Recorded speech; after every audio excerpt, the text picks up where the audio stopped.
Okay, let's unpack this.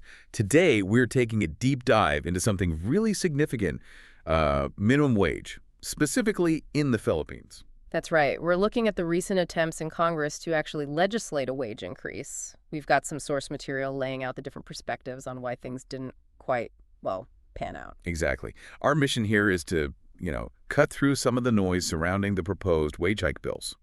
Why did they pass? Who's saying what? And what are the key players? The president, the legislators, even business groups. What are their stated positions, according to our source? So let's get into the specifics. The source mentions two main bills. There was the Senate version first, right? Yes, Senate Bill Known 2003-54. That proposed a P100 daily increase. And importantly, it passed the Senate quite a while back, actually, February 2024. Okay, P100 from the Senate passed early. And the House? The House had its own version, House Bill NOMA 11376. Their proposal was higher, P200. But, and this seems key, it passed much, much later, like right at the very end of the session. And that timing difference seems critical. Because, as the source points out, after both chambers pass their versions, there's another step needed. The Bicameral Conference Committee, or BCAM for short. Right, a BCAM. Yeah. Can you quickly explain what that is for anyone maybe not familiar? Sure. Basically, when the Senate and House pass different versions of the same bill, they need to reconcile them. So they form a committee with members from both chambers. And their job is to meet, hash out the differences, the P100 versus P200 in this case, and agree on one single unified version of the bill. Which then goes back to both the full Senate and the full House for final approval before heading to the president. Precisely. And our source makes it clear that this crucial meeting, the bicameral conference, it just didn't happen for these wage bills. Before the 19th Congress adjourned sine die. And sine die adjournment is, well, it's the end of the session, no set date to return. So any unfinished business, like bills stuck waiting for a bicam, they effectively die. They had to be started all over again in the next Congress. Exactly. They need to be refiled. So that failure to convene the BICAM seems to be the immediate reason the wage hike didn't happen. But why didn't it happen? The source gives us different stories. It really does. It shows how procedure and maybe politics can get in the way. Let's start with the view from the palace, Malacañang. Okay, what's the administration's take, according to the source? It mentions Presidential Communications Undersecretary Claire Castro. Yes, and Castro, speaking for the palace, strongly pushes back against any idea that they killed these bills. The message is, President Marcos is not against a wage increase. It helps workers, after all. But they have a preferred way of doing it. That's what the source indicates. The palace favors the existing system, the regional tripartite wages and productivity boards, the RTWPBs. The regional wage boards. They operate in each region, right? Correct. They have reps from labor, management, and government, and they assess local conditions to set minimum wages, typically reviewing them annually. So, the palace explanation, as reported by Castro, isn't about opposition to the idea of a raise, but more about the process and timing. Pretty much. The line is that the 19th Congress simply ran out of time to reconcile the Senate and House bills through the BICAM before they adjourned, not that the president blocked it. And Castro confirms it'll be refiled in the 20th Congress. Yes, that's mentioned. The palace argument is also, the president's role comes after the BICAM agrees and both houses approve. He signs or vetoes the final bill. It never reached that stage. He couldn't have killed it during the legislative process itself. That's their view. That's the argument presented. But of course, the source also includes voices that absolutely challenge that narrative. Like the Capitan party list. What's their accusation? They're cited as directly blaming the president, saying he did kill the bills by not certifying them as urgent. Okay, certifying as urgent. What does that mean in practice? How would that have helped? It's a specific power the president has. Certifying a bill as urgent allows Congress to speed up the process. For example, they can approve a bill on second and third reading on the same day, skipping the usual waiting period. So it bypasses some standard procedures to fast-track. Exactly. So the critics, like Capitan, see the lack of this certification not just as, letting the process run its course, but as a deliberate move reflecting a lack of real commitment, which ultimately led to the time running out. And the source mentions other critics making a slightly different point. linking the House's delay specifically. Right. Some critics apparently connect the House passing its P-200 bill so very late just before adjournment to the president's known preference for the RTWPB system. Suggesting maybe the House leadership was influenced by that preference, leading them to drag their feet. That seems to be the implication drawn by some critics mentioned in the source. It paints a picture of indirect influence rather than direct blockage. Okay, so we have the palace view, the critics' view, Yeah. and then there's the finger pointing between the Senate and the House themselves. Oh, yes. The source details that quite clearly. Senate President Francis Escudero, he doesn't mince words. Who does he blame? The House of Representatives, squarely.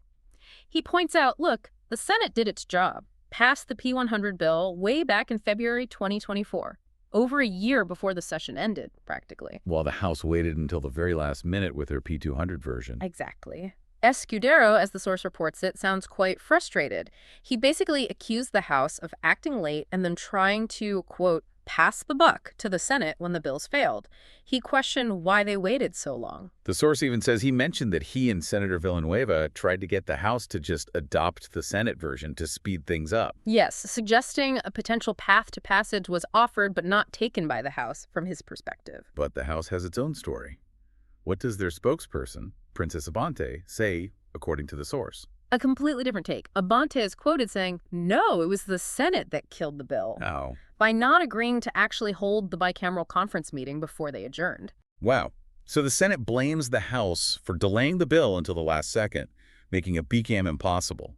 The House blames the Senate for refusing to actually meet for the BCAM when the time came. It's a classic legislative stalemate scenario with conflicting accounts about who dropped the ball on that final crucial step. Really highlights how vital that bicameral process is, especially under time pressure. Definitely. And it shows how procedural failures, whether accidental or, tactical, can stop legislation in its tracks. Now, stepping back from the political and procedural side, the source also brings in another really important angle: the business community's perspective. Yes, that's crucial context.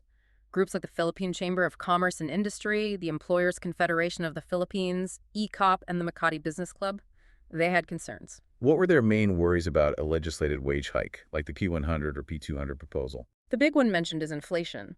They warned that forcing businesses, especially nationwide, to absorb a sudden, significant labor cost increase. Well, many would likely pass that cost on to consumers through higher prices. Fueling inflation, which hurts everyone, including the workers the raise is meant to help. That's the argument. They also apparently raised concerns about wage distortion, how a mandated minimum wage hike affects pay scales for workers earning above the minimum and the particular burden on small and medium enterprises. Right, the MSMEs, which make up the vast majority of businesses. A P-100 or P-200 hike might be harder for them to manage than for large corporations. So their perspective adds that economic layer to the debate. It's not just about whether to raise wages, but how legislated versus the regional boards and what the potential economic consequences might be. It underscores that even if there's broad agreement that workers need more pay, the path forward is really complex. Absolutely. Differing views on the amount, the process, the timing, the economic impact. It's all intertwined. So let's try to pull this together. What does it all mean?